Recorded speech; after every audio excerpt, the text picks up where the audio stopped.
If you were given the chance to save a life, would you? When you make the decision to get a dog, you have the chance to do just that. How often do you hear someone talking about how they want to get a new dog or a puppy?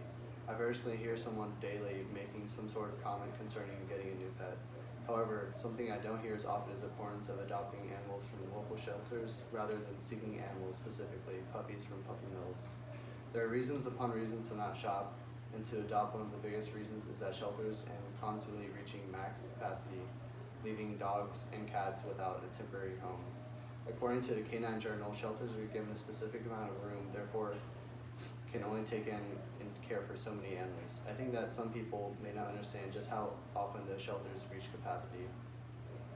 If it were not for my own personal experience of my family adopting 4 cats, I'm not sure I would understand how important it is to adopt as well. When I hear those people mentioning wanting a pet, I strongly encourage them to go to a shelter before anywhere else and explain to them how they are saving an animal's life. Another important reason to adopt and not shop, other than putting an end to puppy mills and helping the shelter to not reach capacity, is that you can truly be a cheaper option and more rewarding for you in many ways. As I mentioned, making a choice to adopt and not shop is a large step in ending puppy mills. When my family adopted our first dog, we could have gone somewhere and purchased a dog from a puppy mill, where dogs are often mistreated, therefore fueling the fire. By adopting, we're making small strides to end that.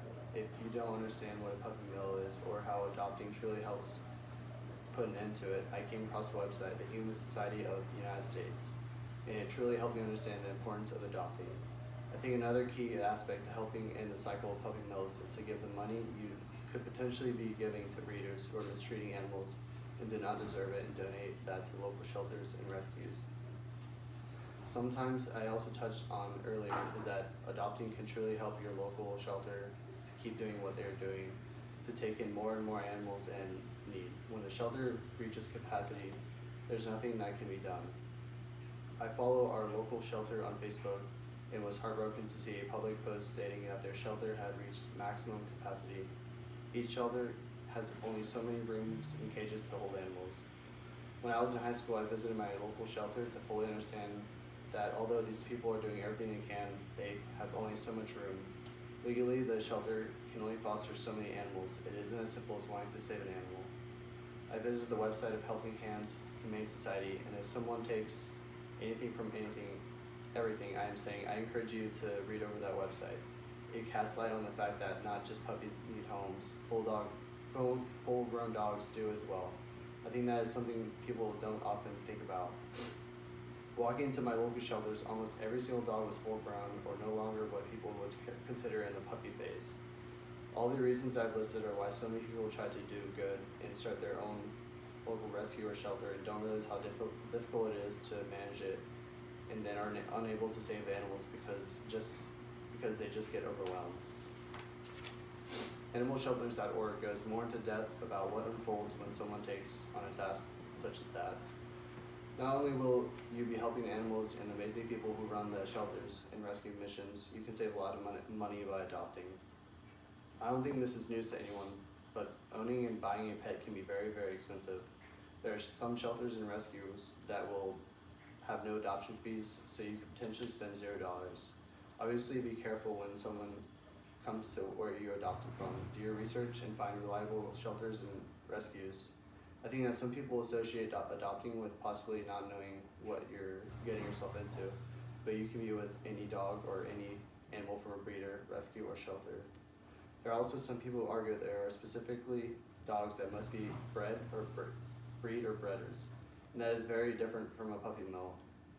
However, if you're looking for a dog or puppy, always explore adoption first. It is cheaper and much more rewarding for both you and the animal. Your options may be limited, but you are looking for a specific breed. However, it is important to realize that all the animals need love equally. The obvious benefit to adopting is the low cost, but along with the pet, will repay you 10 times over. A common price for adoption is anywhere between $50 to $200 according to bestfriend.org, whereas buying a purebred dog could cost thousands of dollars. Also, something that many people may not think of, it could be very saving money as far as vet bills go. When buying from places like puppy mills or unknown pet stores, you don't know what the care like for the animals up until their purchases. However, adopting from a reliable shelter or rescue assures that they have been taken care of properly. Although it is impossible to save all animals that there are, the points I have mentioned are some of the building blocks to making progress. Now hopefully you better understand why I encourage everyone I meet to adopt and not shop, and some of the reasons why. I touched on how adopting can help shelters, can help you, and can really truly change the lives of animals if you choose to adopt. As an enormous animal lover myself, I adopted over 4 animals in the past couple years. My heart breaks out for animals stuck in puppy mills or pet stores where they are mistreated, but I always spread awareness of how important it is to adopt and shop.